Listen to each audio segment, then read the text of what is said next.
Break के बाद एक बार फिर से आप सभी दर्शकों का अन्नदाता में स्वागत है।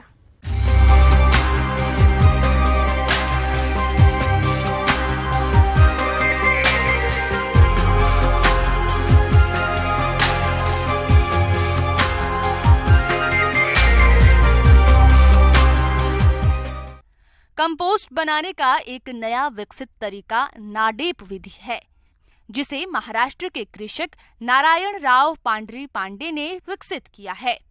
इससे निर्मित खाद में फसलों के लिए जरूरी सभी पोषक तत्व मौजूद होते हैं और इसे काफी आसानी से किसान अपने घर पर ही बना सकते हैं।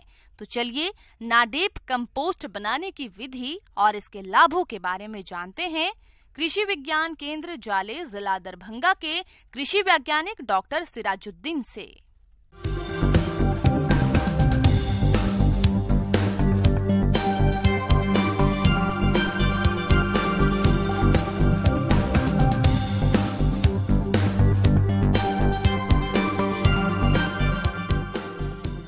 कृषक भाइयों, आज हम जानेंगे कि नाडेप विधि से आपकी कंपोस्ट या खाद कैसे तैयार की जाती है। तो सबसे सर्वप्रथम अगर हमें नाडेप कंपोस्ट बनानी है तो हमें एक टांका बनाने की ज़रूरत होती है, जिसे हम टैंक भी बोलते हैं। और इस टैंक को बनाने के लिए सबसे पहले ये समझना जरूरी कि इसका आकार क्या होना चाहिए। ईंटों की सहायता से पक्का नाडेप बनाया जाता है, जिसका आकार 10 फीट लंबा, 6 फीट चौड़ा और 3 फीट ऊंचा होता है। ईंटों को जोड़ते समय इस बात का विशेष ध्यान रखें कि तीसरे, छठे और 9वें रद्दे में मधुमक्खी के छत्ते के समान 6 बाय 7 के छेद छोड़ दिए जाते हैं। और इसमें जो आपकी जो दीवारें बनेंगी, इसकी जो उनकी चौड़ाई होनी चाहिए दीवारों की, वो 9 इंच तक हम रखते हैं। तो अब हम बात करते हैं कि कौन कौन सी सामग्री है जो कि इस टांके के बनाने में लगेंगी। तो टांके के बनाने के लिए जो सामग्री की हमें ज़रूरत है, सबसे पहले हमें ईंटों की ज़रूरत होगी, फिर बालू की ज़रूरत होगी और सीमेंट की ज़रूरत होती है, क्योंकि हमें ये पक्का बनाना होता है। टांका बनाते हुए कुछ मुख्य बातों का ध्यान हमें रखना चाहिए। सबसे पहली बात कि जब आप टांका बना रहे हैं तो इसमें छिद्र छोड़ने बहुत ज़रूरी होते हैं। तो जो छिद्र हमें छोड़ने होते हैं वो हमें 1.5 फीट की दूरी पर छोड़ने हैं। और जब छिद्र छोड़ने की जो श्रृंखला होनी चाहिए वो ऐसी होनी चाहिए कि जो अगर पहले जो आपकी रो है उसके 2 छिद्रों के बीच में दूसरी श्रृंखला के मध्य में उसको पड़ना चाहिए, और इसी तरह से दूसरी पंक्ति के जो 2 छिद्र के बीच में तीसरी पंक्ति की छिद्र उसमें आने चाहिए। अब बात करते हैं कि किन किन सामग्री की हमें ज़रूरत होगी इसमें भरने के लिए, कौन कौन सी परतें हमारी उसमें डलेंगी।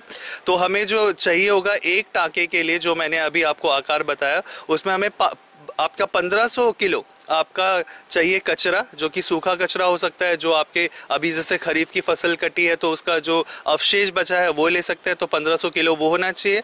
फिर आपका 1750 केजी आपकी छनी हुई मिट्टी, जो बारीक मिट्टी है, वो हमें लेनी चाहिए। 100 किलो हमें इसमें चाहिए आपका गोबर और 200 लीटर पानी की आवश्यकता होती है। और इसके साथ साथ 3 किलो रॉक फॉस्फेट, आधा किलो आपका राइजोबियम कल्चर वाली खाद, फिर आपका आधा किलो हमें एजोडोबैक्टर, और जो पीएसबी जिसे फॉस्फोरस सॉल्युबलाइजिंग बैक्टीरिया बोलते हैं, वो हमें 1.5 kg की आवश्यकता होती है।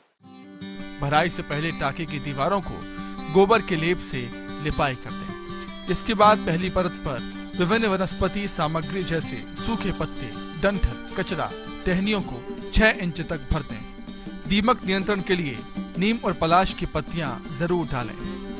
अब दूसरी परत में 3 से 4 किलो गोबर का घोल बनाकर वनस्पतिक सामग्री के ऊपर डाल दें। अब तीसरी परत पर 50 से 60 किलो छनी हुई मिट्टी की परत बना दें। बता दें कि 11 से 12 परतों में पूरी सामग्री भर जाएगी। इसके बाद टांके को 400 से 500 किलो मिट्टी की परत बनाकर गोबर से लिपाई कर दें। 15 से 20 दिनों बाद जब सामग्री 8 से 9 इंच सिकुड़ जाए, तब दूसरी भराई करके टांके को अच्छी तरह ढक दें। एक पक्के नाडेप टांके से साल में 3 बार खाद तैयार की जा सकती है। फिर आप इसको 10 दिन के अंतराल पर इसको निरीक्षण करिए।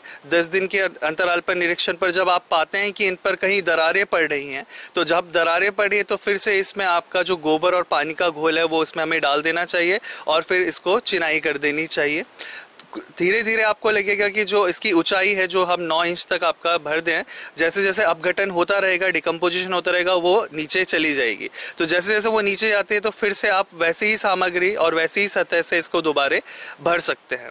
तो ये जो आपकी नाडेप विधि से जो कंपोस्ट है ये 100 से 120 दिन में रेडी हो जाती है। अब अगर हम बात करें कि एक टंके से आपको कितनी खाद इसमें उपलब्ध हो पाती है, तो 100 से 120 दिन में एक टंके से आप 25 से 30 क्विंटल खाद रेडी कर सकते हैं। तो एक वर्ष में अगर हम इसे यूज करते हैं टाके को, तो 100 क्विंटल के करीब आपकी खाद इससे हम ले सकते हैं। अब अगर मैं इसकी बात करूं कि इसमें कितने पोषक तत्व पाए जाते हैं, इस विधि से तैयार की गई खाद 0.5 से 1.5% नाइट्रोजन, 0.5 से 0.9% फास्फोरस और 1.2 से 1.4% पोटाश तथा अन्य सूक्ष्म तत्व पाए जाते हैं। अब फसलों में अगर इसके इस्तेमाल की बात करें तो जैसे जो सामान्य फसल है आपकी, जैसे अगर हम तिलहन है या दलहन है या अनाज वाली जो फसलें हैं, इसमें हमें 3 क्विंटल प्रति बीघा के हिसाब से हमें ये कंपोस्ट यूज करनी चाहिए। अगर आपकी कोई सब्जी वाली फसल है तो इसे हमें 3 से 5 क्विंटल प्रति बीघा के हिसाब से यूज करनी चाहिए। और अगर हमारे कोई फलदार आपके वृक्ष हैं तो प्रति पौधा हमें आपकी 15 से 30 किलो ये जो नाडेप विधि से बनाई हुई कंपोस्ट है उसका इस्तेमाल करना चाहिए। तो इसका जो सबसे बड़ा लाभ है कि हम कम गोबर में ज़्यादा से ज़्यादा आपकी खाद बना सकते हैं। और अगर हम इस तरह से बनाई हुई आपकी खाद इस्तेमाल करते हैं तो 1/3 जो आपका फर्टिलाइज़र या उर्वरक का सब्स्टिट्यूट हमें मिल जाता है। और अगर लगातार हम इसे 5 वर्षों तक इस्तेमाल करते हैं तो हम टोटल जिसे 100% ऑर्गेनिक या जैविक खेती बोलते हैं उसको अपना सकते हैं।